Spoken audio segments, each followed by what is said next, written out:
عثمان بن عفان رضی اللہ تعالیٰ عنہ سے مروی ہے، وہ کہتے ہیں کہ اللہ کے نبی صلی اللہ علیہ وسلم سے میں نے فرماتے ہوئے سنا، من صلی العشاء فی جماعہ، جو شخص عشاء کی نماز با جماعت ادا کرے، فکأنما قام نصف اللیل، گویا کہ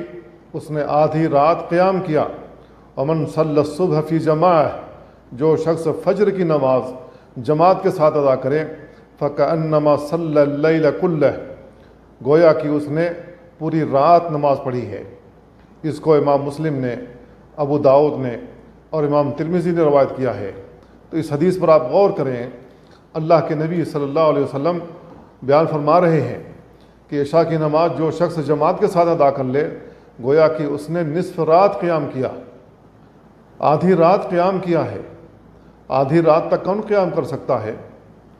1 گھنٹے تراویح کی نماز پڑھنا ہمارے لیے مشکل ہو جاتا ہے، اور اگر کوئی حافظ قرآن